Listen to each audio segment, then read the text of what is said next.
placer, hermanos, saludarles a todos en las diversas latitudes. El saludo es mucho más cálido cuando vivimos el sábado. Espero que por la gracia del Señor, como anoche decíamos, al avanzar estas horas santas podamos participar de una experiencia que nos acerque un poco más al cielo. Un abrazo fraternal para todos desde el corazón. Como ha sido anunciado, nuestro tema lo hemos titulado Carácter y Salvación. El carácter es una palabra que no encontramos de manera expresa en la Biblia, por lo menos en nuestras traducciones hispanas. Pero la Biblia, especialmente el Nuevo Testamento, está repleta de alusiones al tema de muchas y de diferentes maneras. Jesús en el Sermón del Monte estableció lo que creo es el más completo compendio del carácter que deben poseer los aspirantes al reino de los cielos.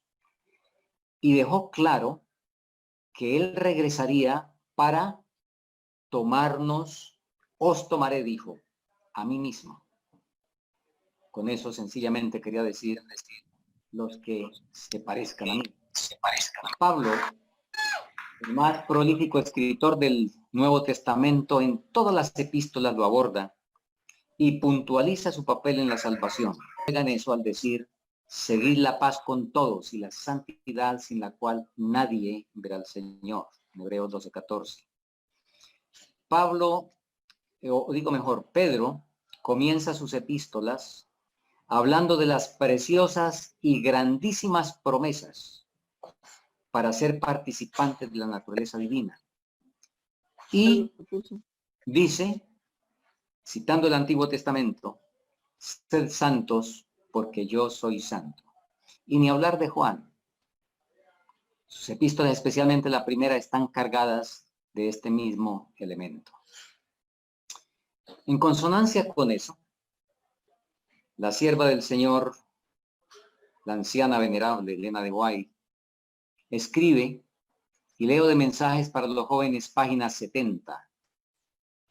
Un carácter formado a la semejanza divina es el único tesoro que podemos llevar de este mundo al venidero.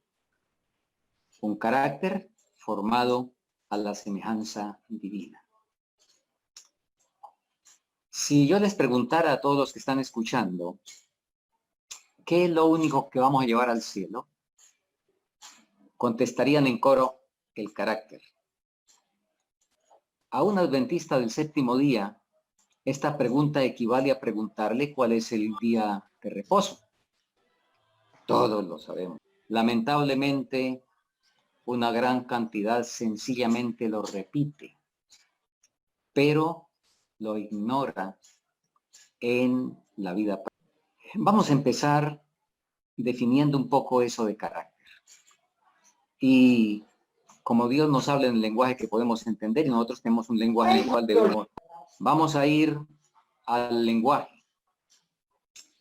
La palabra carácter tiene por lo menos 18 acepciones en el diccionario de la Real Academia Española. Y voy a leer unos 3 o 4, dependiéndome del que nos interesa. Nos dice que es una señal o marca que se imprime en alguna cosa. También dice es un carácter, es un signo de escritura, una marca que distingue a los animales. Y ahora llegamos a nuestro caso. Conjunto de cualidades psíquicas y afectivas, heredadas o adquiridas, que condicionan la conducta de cada uno, distinguiéndolo de los demás. Leo una vez más. Conjunto de cualidades psíquicas y afectivas, heredadas o adquiridas, que condicionan la conducta de cada uno, distinguiéndolo de los demás. Esa es una definición acertada para el aquí y ahora. Y si la relacionamos con la inspiración que nos dijo, un carácter formado, entonces estamos de acuerdo. Hasta ahí estamos de acuerdo. Pero como estamos hablando de una cuestión que tiene que ver con la salvación, con el cielo, entonces la inspiración nos ha dicho formado a la semejanza divina. Eso no nos lo dice la definición del diccionario.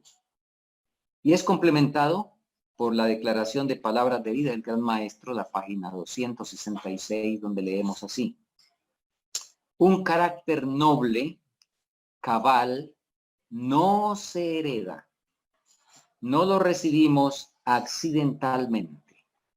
Muy bien. De modo que el carácter que hemos heredado no nos sirve.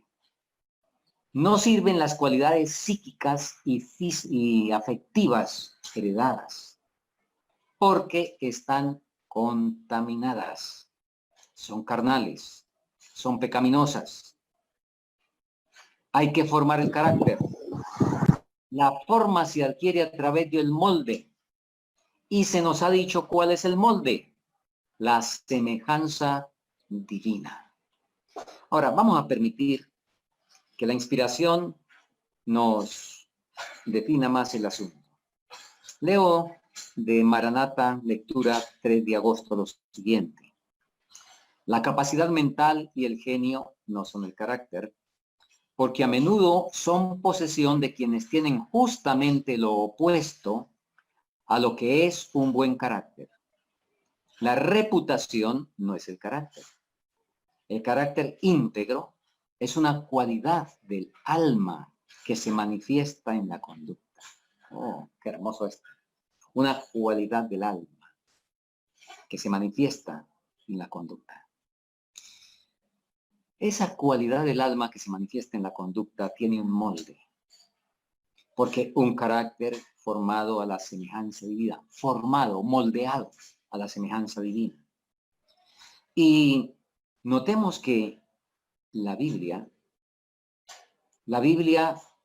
no digamos que apoya, sino el diccionario acierta con la Biblia en relación con esto de las cualidades íntimas del alma, con esto de los pensamientos y sentimientos que ya vamos a detallar mejor, porque nosotros leemos en Filipenses 2:5, y aquí está el molde, y aquí están los elementos constitutivos del carácter en los siguientes 2 versículos. En Filipenses 2:5 nosotros leemos: haya pues en vosotros este sentir que hubo también en Cristo Jesús. Ahí tenemos un sentir. Y en 1 Corintios capítulo 2 versículo 16 leemos 1 Corintios 2, 16. Porque ¿quién conoció la mente del Señor para que la instruyese?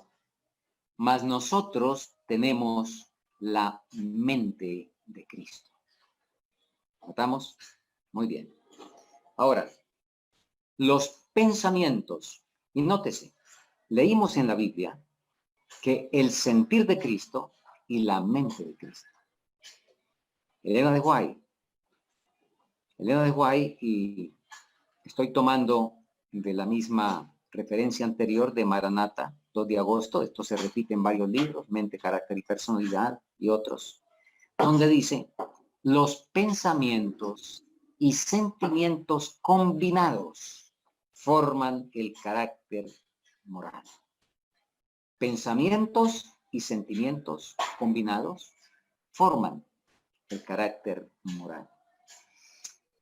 Sin duda que todos hemos escuchado una gradación, por así decirlo, en el carácter desde sus comienzos, que dice lo siguiente: siembra un pensamiento y tendrás una acción. Siembra una acción y tendrás un hábito. Siembra un hábito y tendrás un carácter. Siembra un carácter y tendrás un destino. Tendrás un destino.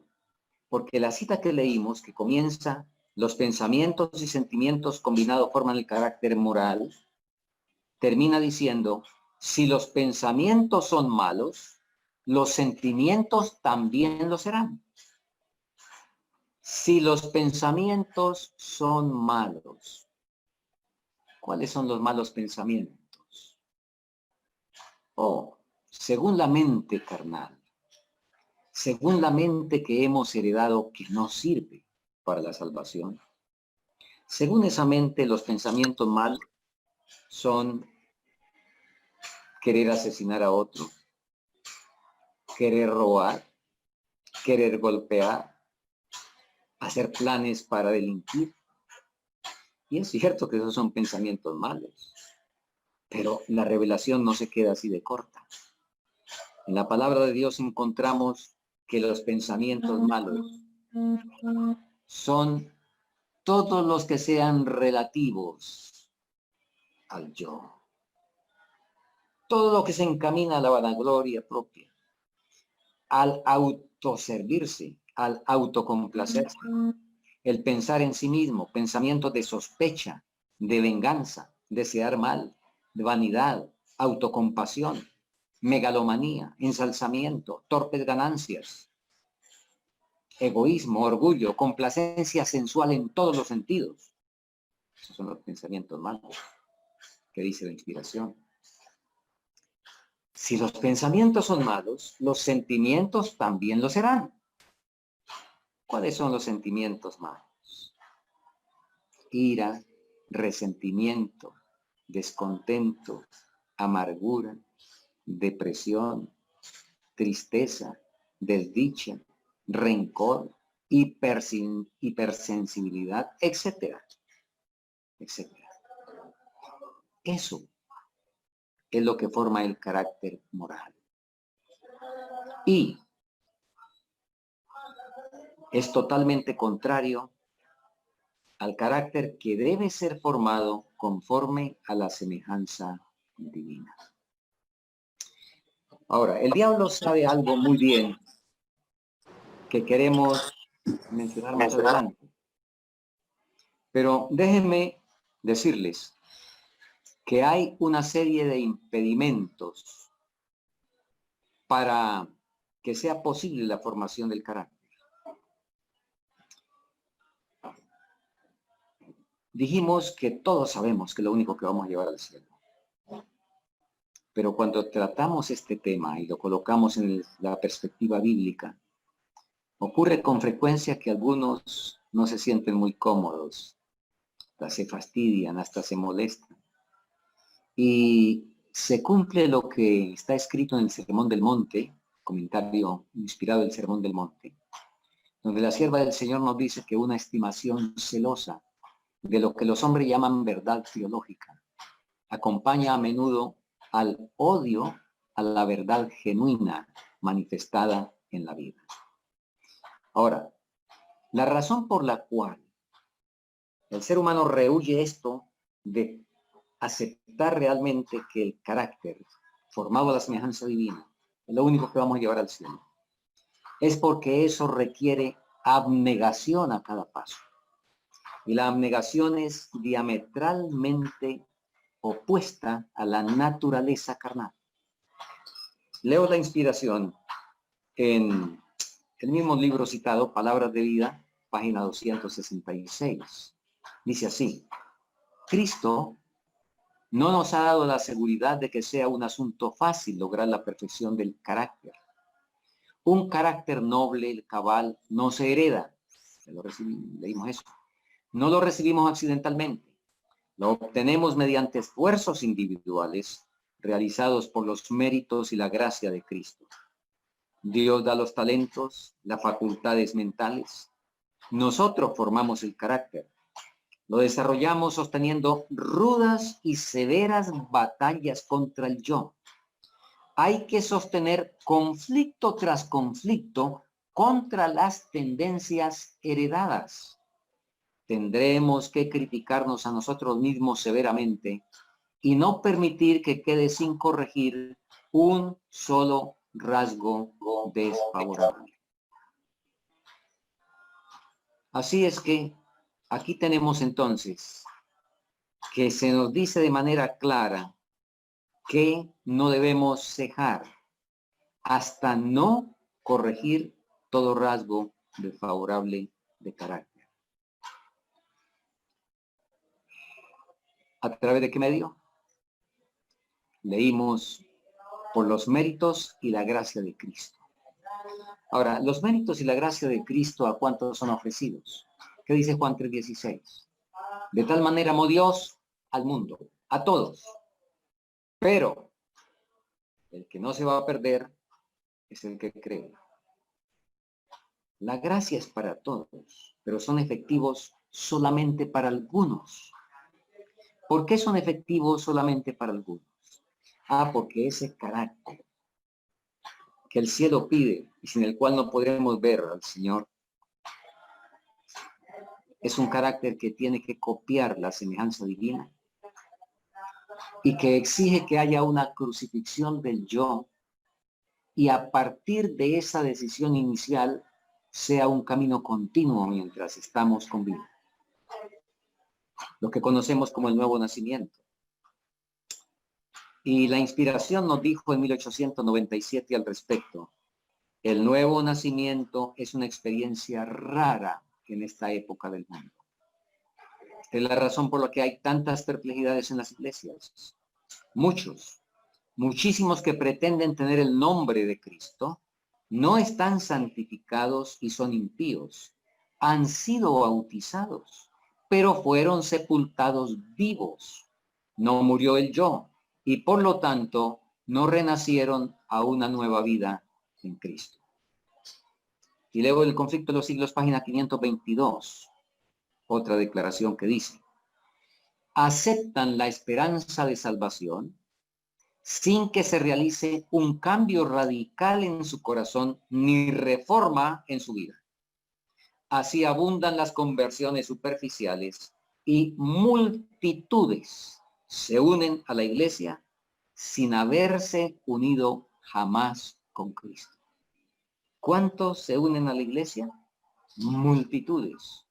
Y en otra declaración, que no voy a leer ahora por tiempo, la sierva del Señor dice: esas multitudes que se unen y que son sepultadas vivas, las trajo Satanás. Las trajo Satanás porque él sabe que entonces ellas serán fuente de debilidad para la iglesia. Así es que los que acabamos de describir en estas declaraciones no tienen los méritos y la gracia de Cristo a su favor. Como ya dijimos, le fueron ofrecidos, pero son efectivos, son aplicados solamente a los que se comprometen de la siguiente manera. Sigo leyendo. Debe subordinar a esta nueva relación todas las consideraciones mundanales. Ha declarado públicamente que ya no vive en el orgullo y la complacencia propia. Ya no ha de vivir en forma descuidada e indiferente. Pregunto, ¿cuántos se comprometieron así? O sencillamente, para unirse a la iglesia, dejaron el licor, dejaron el cigarrillo, aceptaron el devolver el diezmo como otra de las tantas cuotas que nos exigen los gobiernos. Maquillaron el yo, pero no lo crucificaron. Mientras no se haga eso, jamás se tendrá la semejanza divina y les fastidiará y perseguirán a los que así se entreguen. Ahora, voy a enumerar, y tenemos que hacerlo en un viaje apresurado, voy a enumerar rápidamente algunos obstáculos satánicos. Pregunto, ¿quién es el más interesado en que no formemos un carácter a la semejanza divina? ¿Quién será? Todos sin duda respondieron. Satanás, por supuesto. Sí, por varias razones, pero voy a destacar una en esta hora. A él no le preocupan que una persona guarde externamente el sábado, devuelva sus diezmos, sea vegetariana o vegana, que vaya al campo, que haga obra misionera, que se bautice. Pero Satanás pierde el sueño cuando ve a un adventista del séptimo día preocupado y trabajando para conseguir la semejanza divina en su carácter. ¿Saben por qué? Voy a leer la razón. La razón está en Palabras de Vida del Gran Maestro, página 47, que dice lo siguiente. Cuando el carácter de Cristo sea perfectamente reproducido en su pueblo, entonces Él vendrá a reclamarlos como suyos. Satanás sabe perfectamente esto que acabamos de leer, que cuando el carácter de Cristo sea perfectamente reproducido en su pueblo, entonces Él vendrá a reclamarlos como suyos. Y Él no quiere que el pueblo reproduzca el carácter porque así va a tener y va a alargar la vida. Va a tener más tiempo. Ahora, muy interesante que ocurre algo que con Satanás que es similar a lo que pasa con nosotros los seres humanos. Satanás es un enfermo desahuciado. No es opcional eso del lago de fuego para Satanás. De pronto se arrepiente. No, eso no es opcional. Eso está determinado y Satanás lo sabe. Satanás sabe que ya no tiene opción. Pero, ¿cuándo ocurrirá eso? Acabamos de leer.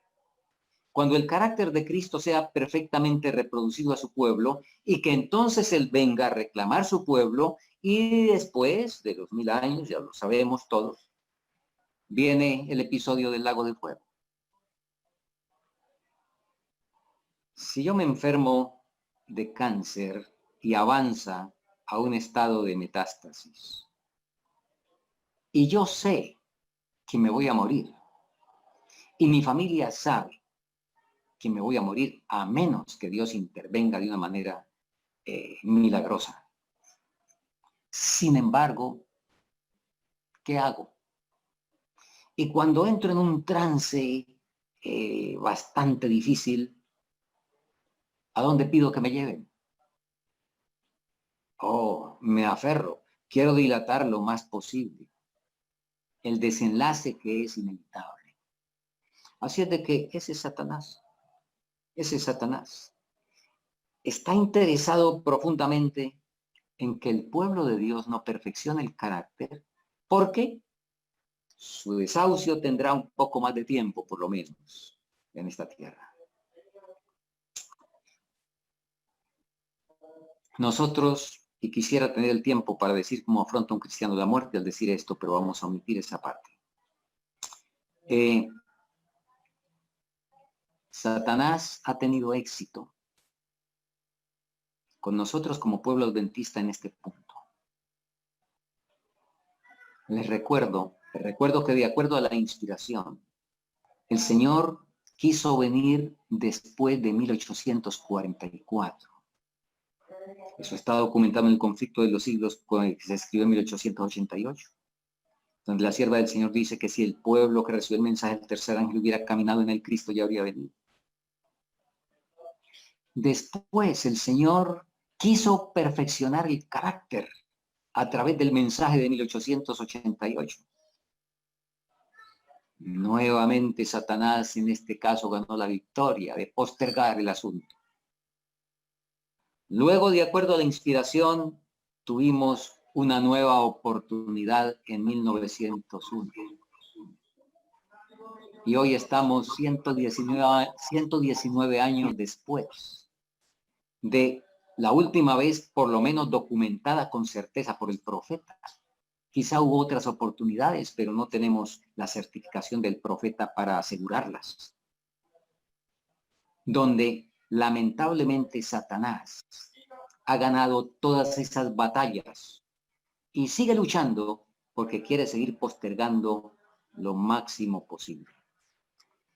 Y voy a enunciar, porque obviamente no podemos entrar en esa doctrina, voy a enunciar cómo es que Satanás lo hace. Voy a mencionar rápidamente 2 puntos y me detendré especialmente en el tercero, que es muy práctico en lo que respecta a nuestra experiencia cotidiana. Satanás ha metido la idea de que Cristo tomó una naturaleza distinta a la nuestra. Él tomó la naturaleza no que tenemos, no la que Adán obtuvo lamentablemente después de la caída, sino la naturaleza antes de la caída. Al hacer eso, automáticamente nos quedamos sin ejemplo. Porque no tiene sentido que Él nos diga, ser perfectos como yo soy perfecto. No tiene sentido. Ejemplo os he dado para que como yo he hecho, vosotros también hagáis. Y cuando el carácter de Cristo sea perfectamente reproducido, no tiene sentido. Así es de que Satanás trabaja en esa dirección. Y algunos que dicen que bueno, que no necesariamente, y que sí, que la perfección es posible, pero la perfección será cuando Cristo venga, que va a transformar esto, la naturaleza. Entonces, hay que esperar y sencillamente hacer lo mejor que podamos. Otra treta de Satanás. Porque, y permítame en este punto, leer lo que dice Testimonios para la Iglesia, el tomo 2, la página 355. Esta es una paginación inglesa. Dice lo siguiente. Creemos sin duda que Cristo vendrá pronto. Esto no es una fábula para nosotros, es una realidad. Cuando venga, no nos limpiará de nuestros pecados, ni quitará de nosotros los defectos de nuestros caracteres, ni nos curará de las debilidades de nuestra manera de ser o nuestra disposición. Si todos la llevamos a cabo, esta tarea se cumplirá para todos antes de ese tiempo. Cuando el Señor venga, los santos seguirán siéndolo. Los que hayan preservado su cuerpo y su espíritu en santidad, santificación y honor, recibirán entonces el toque final de la inmortalidad. Pero los que sean injustos, no santificados y estén contaminados, permanecerán así para siempre. Ninguna obra se hará entonces en favor de ellos, para quitarles sus defectos y darles caracteres santos.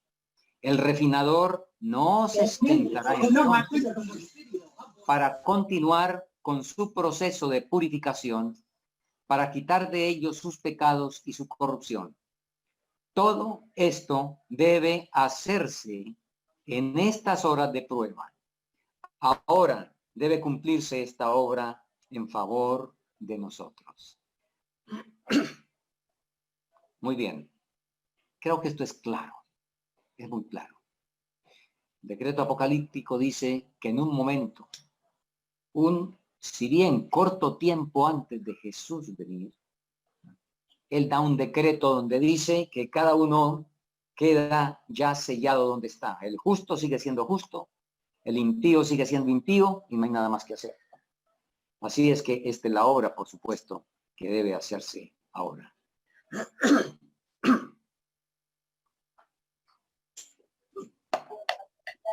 Permítanme terminar deteniéndome en el último punto, que creo que es bastante sensible. Usted puede arrepentirse cuando le llegue la enfermedad de la cual le digan, ya no tenemos solución científica. Cuando sospeche que está cercana a la muerte, bien cercana, entonces puede arrepentirse.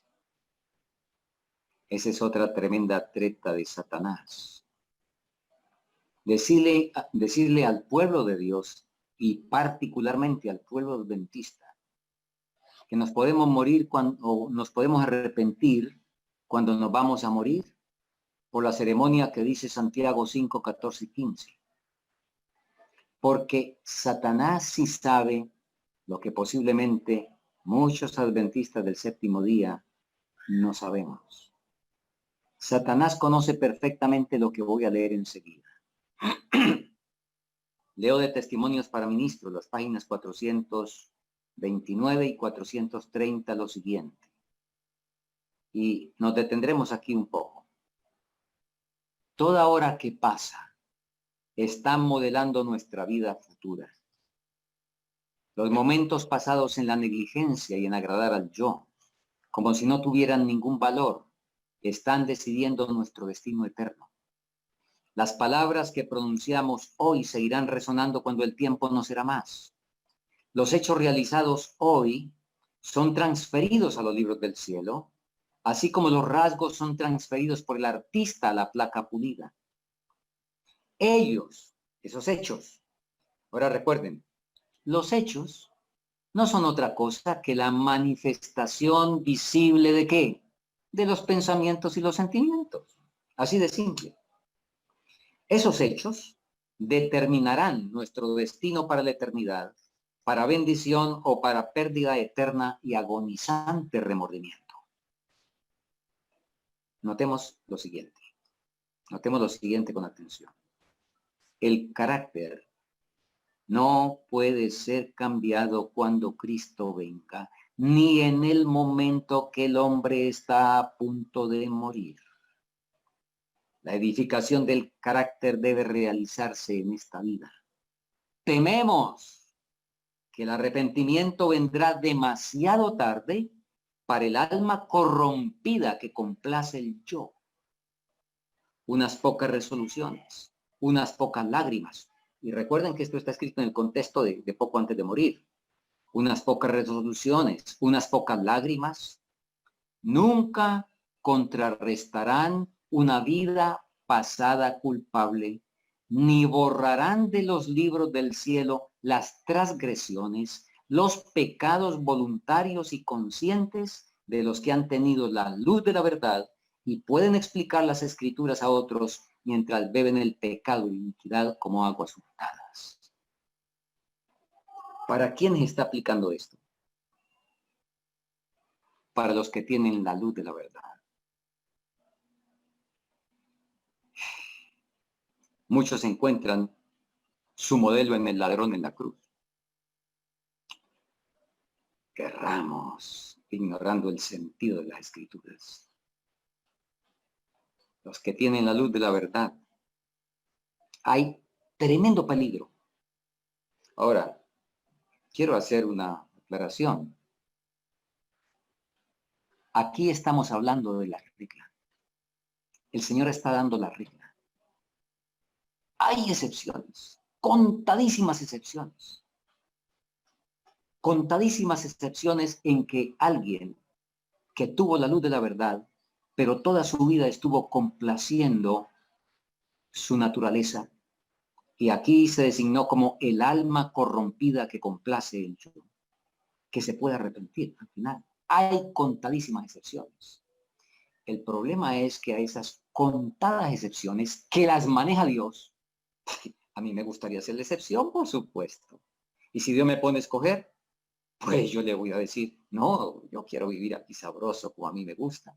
Y cuando me vaya a morir, pues me arrepiento. Y de esa manera, entonces, primero vivo a este mundo, en este mundo, a mi gusto, dándome complacencia. Y cuando vaya a morir, pues me arrepiento y me voy para el otro. A mí me gustaría ser la excepción. A la carne le gustaría ser la excepción. La carne reclama la excepción. Engaño. La excepción la determina Dios. Es el único que va a aplicar contadísimas excepciones a los que tienen la luz de la verdad. Alguien se enferma, cáncer terminal, y nosotros armamos todo un sindicato de oración para que el Señor sane al enfermo que no se ha arrepentido. Y aún que en esa condición todavía no quiere aceptar, en muchos casos, la reforma pro salud. Y cuando no funciona el sindicato de oración, permítanme, hermanos, que hable así, con corazón en la mano, de manera bien clara.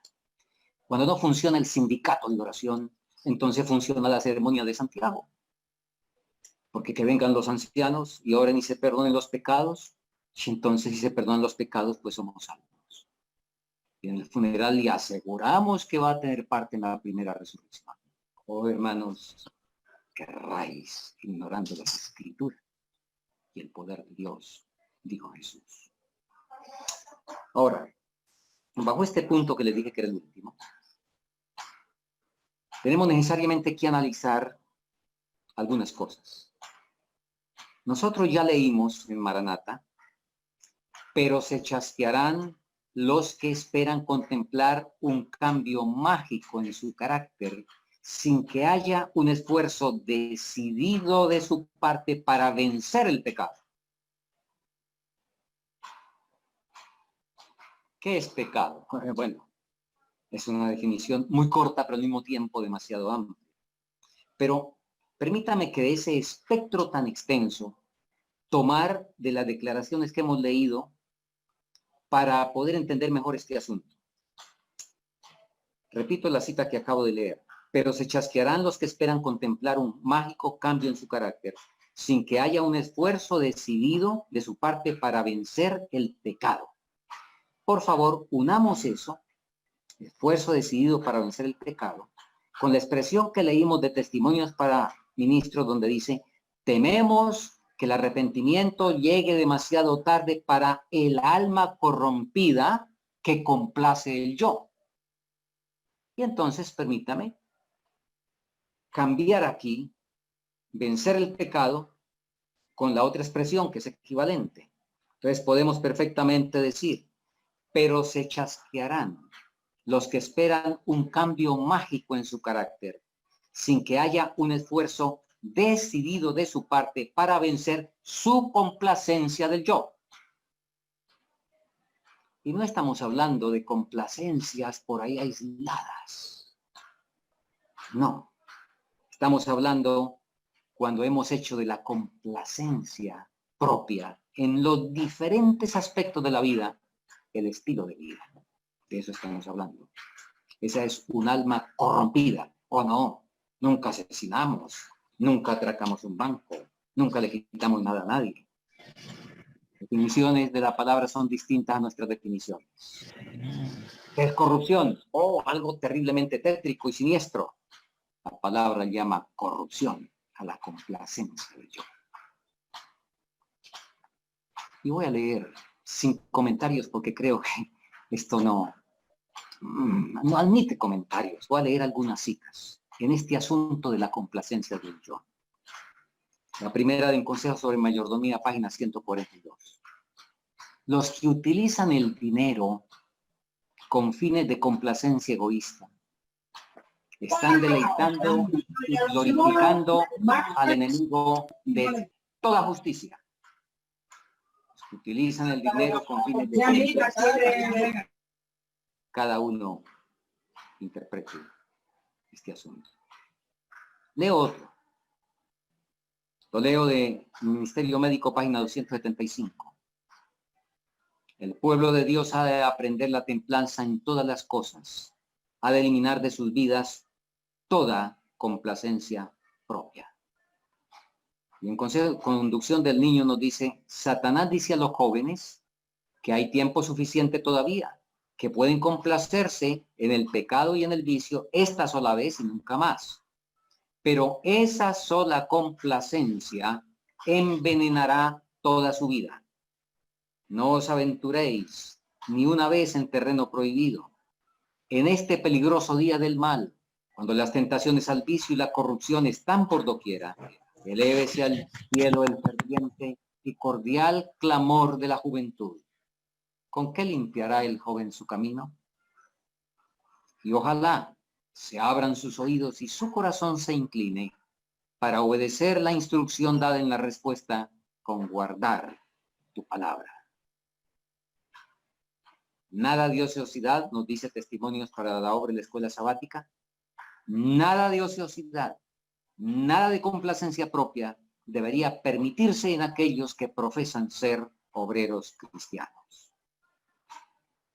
Cuando yo me siento a mirar 90 minutos de fútbol y a perder el tiempo de esa manera, donde de ningún otro talento el Señor nos pedirá más estricta cuenta todo el tiempo, eso será complacencia propia. Cuando me trasnocho mirando a mis universos, ¿será complacencia del yo?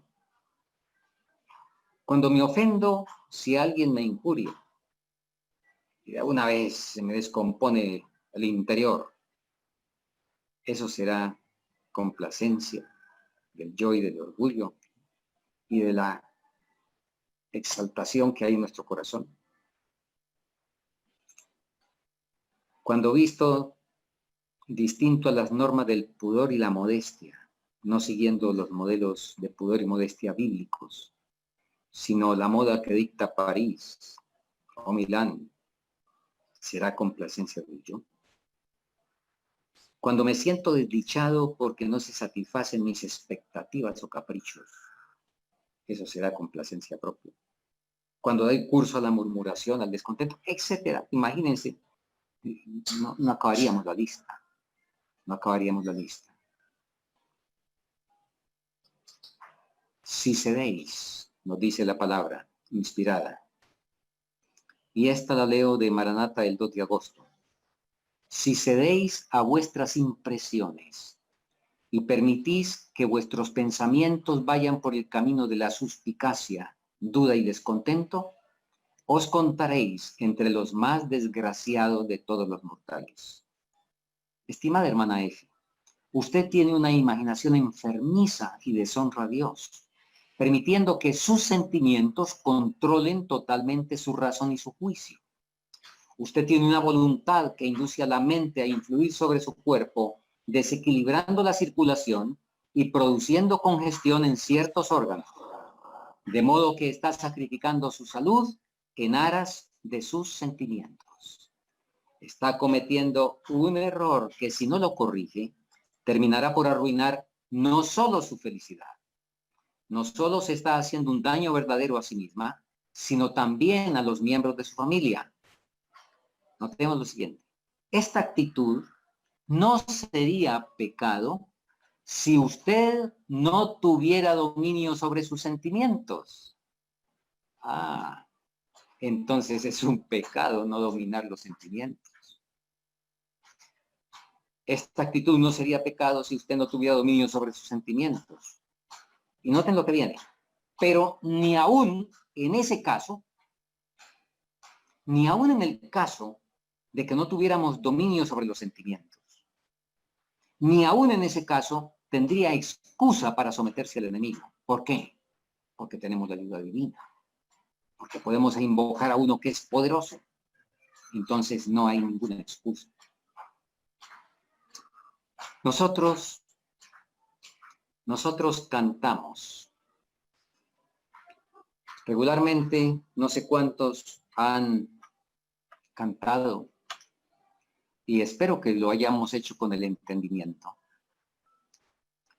Un himno que dice, construyendo estamos para el más allá. Construyendo vamos siempre sin cesar. Nuestros pensamientos, todo nuestro obrar, forman el carácter que eterno será. Cada día que se va, cada día que llega, construyéndose está cada día, cada instante, cada día que se va, construyéndose está el carácter que es eternal. Elegir podemos nuestro material. Tengamos cuidado, no elijamos mal.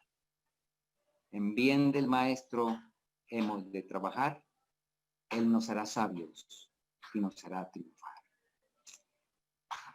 Creo que ese himno fue inspirado bajo la cita que leímos de Testimonios para Ministros o de otras tantas, donde dice, toda hora que pasa está decidiendo nuestro destino. Practicará el Redentor del mundo la abnegación y el sacrificio propio por nosotros, como lo hemos visto ya esta semana. Y los miembros del cuerpo de Cristo se entregarán a la complacencia propia. Y estoy leyendo una pregunta que hace la sierva del Señor en Testimonios tomo 1, en Testimonios tomo 3, página 426. La abnegación, sigue diciendo, es una condición esencial para el discipulado.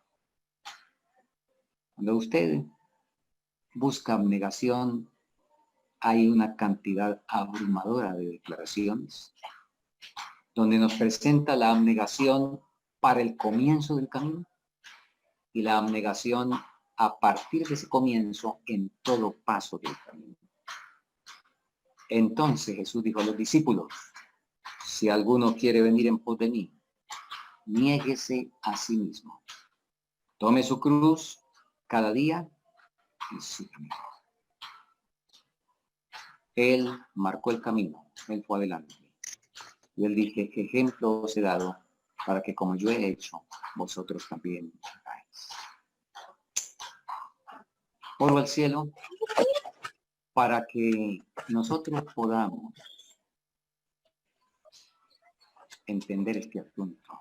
Y al decir entender, no me refiero al concepto aquí.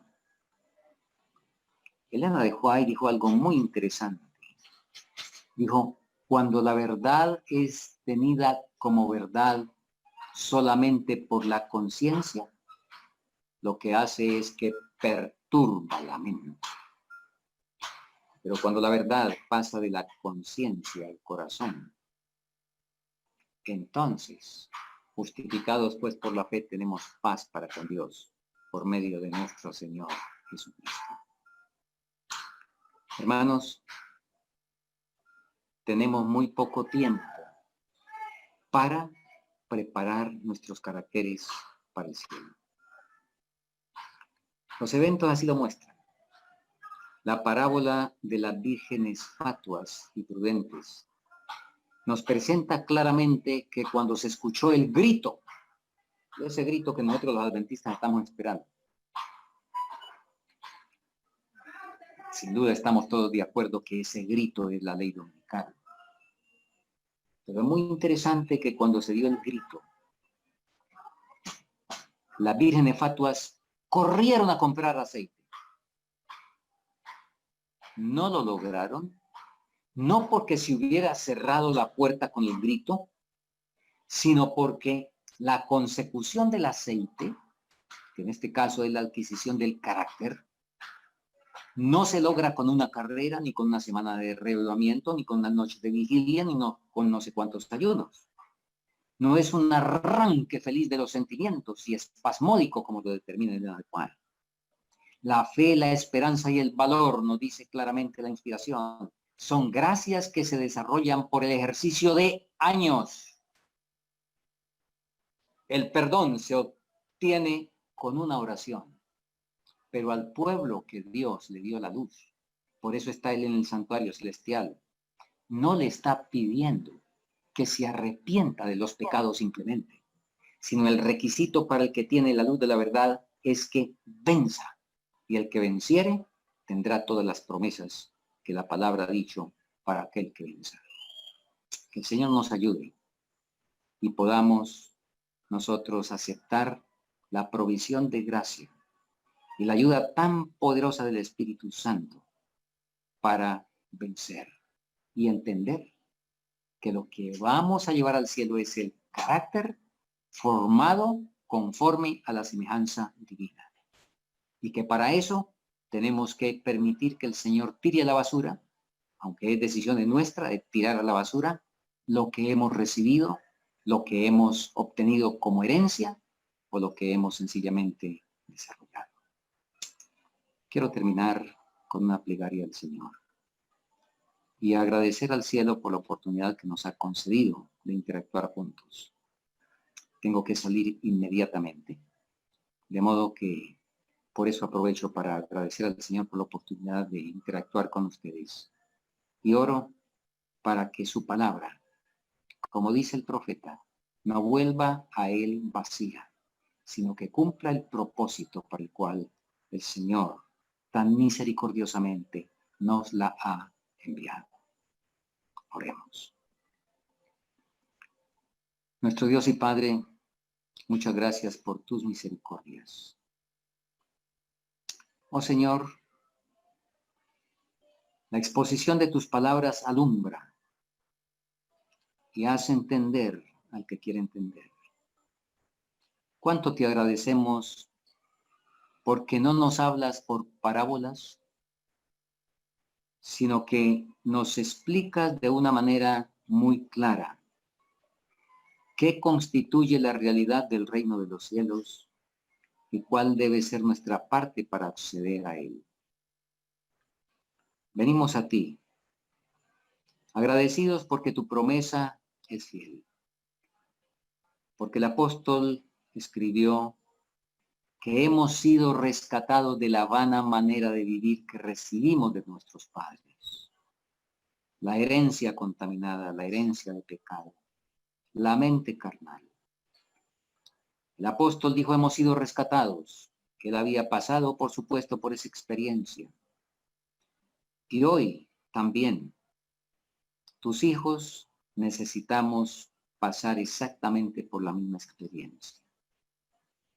Ayúdanos a todos, los que no hemos entrado en ella, los que hemos entrado en ella, los que hemos tenido dificultades, quizá caídas, pero sabemos que mientras la gracia esté todavía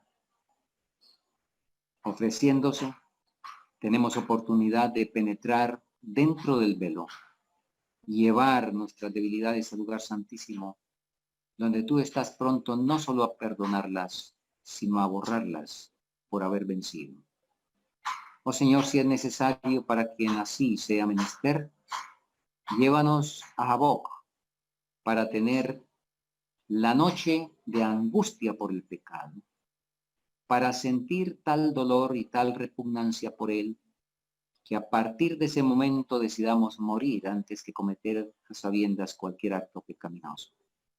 Limpia nuestra mente, purifica nuestro corazón. Y gracias, porque esas son tus promesas en todo aquel que cree para vida eterna. Lo agradecemos en el nombre de Cristo Jesús, nuestro Salvador. Amén. Señor les bendiga a todos. Ha sido un placer estar con ustedes y me despido deseándoles las más ricas bendiciones del Señor.